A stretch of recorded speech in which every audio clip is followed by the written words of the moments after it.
안녕하세요. 척추전문 허리닷컴의 닥터김입니다. 가을 단풍들 많이 보셨나요? 깊어가는 가을 단풍의 매력을 느끼시고 구슬땀을 흘리면서 친구들과 함께 산행 즐기시는 분들도 많은데요. 간혹 같이 간 친구들한테 아니 아까 쉬었는데 뭘 또 쉬자고 그러니? 왜 이렇게 잘 못 걷니? 이렇게 타박을 받지는 않으시나요? 괜히 미안해하지는 마세요. 왜냐하면 숨어있는 병이 발걸음을 떼기 힘들게 하는 원인일 수가 있거든요. 오늘은 조기에 진단하고 발견하면 잘 치료할 수 있는 척추관 협착증에 대해서 알아보도록 하겠습니다. 척추관 협착증은 무슨 병인가요? 심장병 스텐트 하신 분들이 요즘 많으시지요. 심장으로 가는 혈관이 막히면 갑자기 죽거나 하는 위급한 상황이 벌어질 수가 있는데요. 심혈관뿐 아니라 신경이 지나가는 구멍도 막힐 수가 있어요. 신경이 지나가는 구멍을 신경관이라고 하는데요.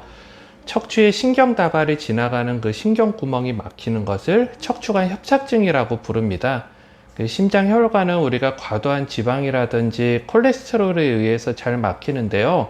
신경관은 척추의 뼈나 관절, 또 황색인대나 이런 것들이 신경을 누르게 됩니다.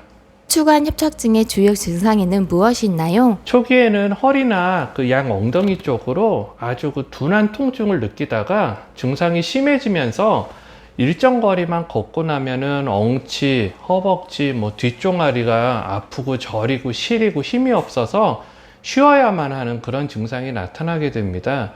그런데 병이 진행이 될수록 한 번에 쉬지 않고 걸을 수 있는 거리가 점점점 짧아지기 때문에 가벼운 산책을 하거나 아니면 장을 본다든지 하는 이러한 일상적인 활동에도 제한이 오게 돼요. 활동량이 줄다 보니까 당뇨나 또 고혈압 이런 게 생길 수가 있고, 또 남들이랑 자연스럽게 어울리지를 못하게 되기 때문에 우울증 등도 오실 수가 있습니다. 그리고 기존에 당뇨병을 앓고 계신 분들은 혈당 개선에 어려움을 겪게 되고요. 척추관 협착증이 생기는 원인은 무엇인가요? 왜 우리 시골에 그 일 많이 하시는 우리 시골 어르신들은 이 손 마디마디가 이제 굵어지잖아요.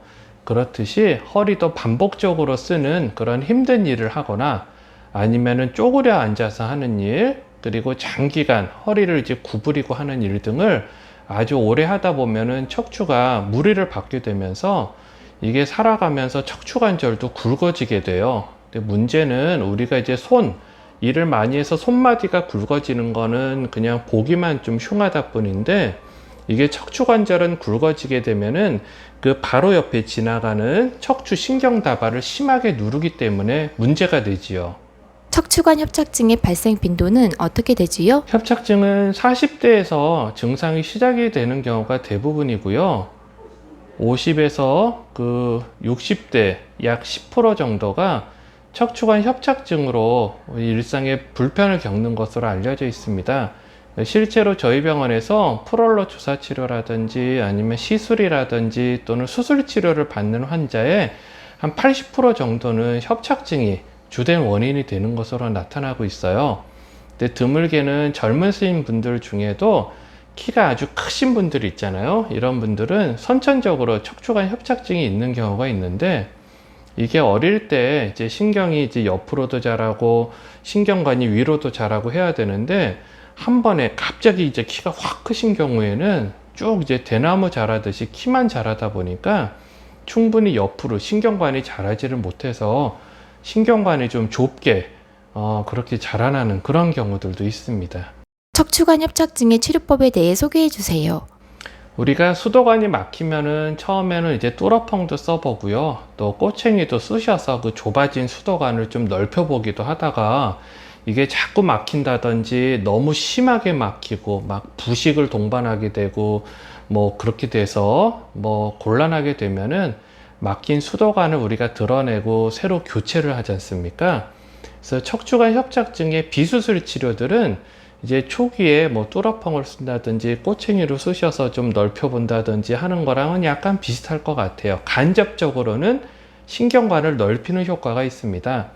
그런데 이렇게 해도 잦은 증상 재발로 일상생활에 지장을 많이 받게 되면은 그때는 근본적인 치료로서 직접적으로 신경관을 넓혀주는 수술 치료를 선택을 하게 돼요. 근데 우리가 병이 약한 것부터 심한 것으로 치료 단계를 구분하자면은 비수술 치료를 1단계와 2단계로 나눌 수가 있고 그 다음 단계인 수술도 3단계와 또 4단계로 나눌 수가 있겠습니다. 1단계 치료는 무엇인가요? 비수술 치료 1단계는 이제 약물이나 물리치료 또는 주사요법 등으로 통증을 감소시키고 또 적절한 운동요법을 병행함으로써 허리 근육을 좀 키워서 우리가 증상의 재발이라든지 이런 거를 막고 보행을 좀 개선하는 데 있습니다. 약물 치료는 여러분들 다 아시듯이 단순 진통제를 쓰기도 하고요. 비스테로성 소염제를 쓰기도 하고 또 저림이나 이런 거를 개선하기 위해서 항경련제를 쓰기도 하고요. 또 근이완제나 또 신경의 혈류를 개선해 주는 그런 약들을 같이 쓰게 됩니다. 그리고 물리치료나 도수치료는 냉찜질, 온찜질, 또 초음파 치료, 또 저주파, 전기자극 치료도 있고 우리가 마사지 등 이런 것들 이제 운동치료사가 해주는 수기치료들이 있는데 이런 것들이 이제 근육이라든지 근막 자체를 좀 이완해서 혈류를 개선하는 효과가 있어요.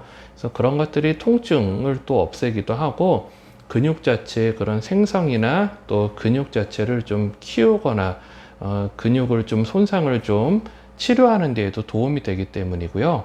우리가 이제 운동요법은 낮은 언덕길을 산책한다든지 또는 실내 자전거라든지 이런 것들도 괜찮은데 신경 구멍을 좀 넓게 하는 효과들이 있습니다. 왜냐하면 허리를 좀 살짝 구부린 자세에서 우리가 황색인대가 접혀지거나 하는 것들이 조금은 좀 펴질 수가 있거든요. 근데 우리가 또 너무 근데 예를 들어 통증도 좀 동반하고 많이 힘들어 하시는 경우에는 주사요법을 하기도 해요.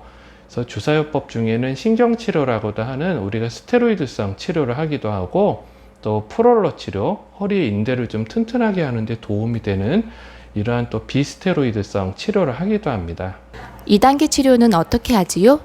우리가 이제 2단계, 이것도 역시 비수술 치료인데 이거는 주로 좀 시술 치료로 우리가 주로 좀 부릅니다. 그래서 원리는 신경과 그 협착이 있는 조직과의 유착을 좀 방리해서 유착방지제라든지 우리가 염증 제거제 등 이런 약물을 좀 골고루 잘 전달해서 치료를 하는 데 있어요. 그래서 신경의 그 혈류를 같이 개선해 주고 또 그러다 보면 증상 호전이 되거나 또 보행 자체도 개선이 되는 효과가 있거든요. 그래서 우리가 이제 풍선 확장술이라든지 추간공 확장술이라든지 이러한 시술 치료들을 우리가 하기도 합니다. 3단계 수술 치료는 좀 작은 수술인가 보지요? 이제 지금 단계 3단계부터는 수술 치료인데요. 비수술 치료로도 개선이 되지가 않고 자주 증상이 재발이 되고 또 보행에 지장을 일으키는 경우에 우리가 또 시술 치료를 했는데도 좀 개선이 너무 미미하다든지 하게 되면은요, 그 증상을 일으키는 척추뼈라든지 관절, 또 인대, 황색인대 등을 직접 제거하고 신경을 눌리지 않게 해서 척추를 좀 안정화시켜 주는 법이 바로 수술 치료라고 부릅니다. 그래서 우리가 이제 크게는 양방향 내시경 감압술이라 해서 신경을 누르는 황색인대를 작은 절개로 제거해 주는 그러한 수술법이 있어요. 요거는 보통 전신 마취를 안 하고 우리가 이제 척추 마취, 부위 마취만 해서 수술을 하기도 하고요.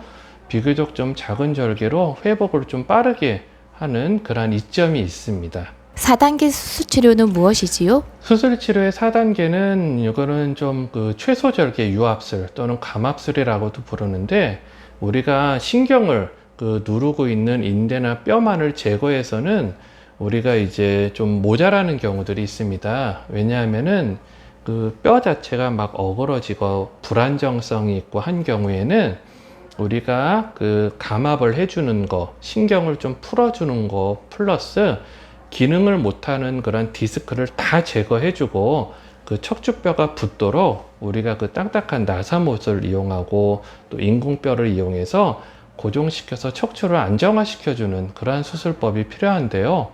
이러한 수술법도 요즘은 많이 기술이 발달이 되고 우리가 수술 공학이나 이런 것들이 발달을 해서 최소 절개를 해서 우리가 허리 절개나 이런 것들을 많이 안 하고 근육을 좀 살려서 하는 방향으로 그렇게 하고 있습니다.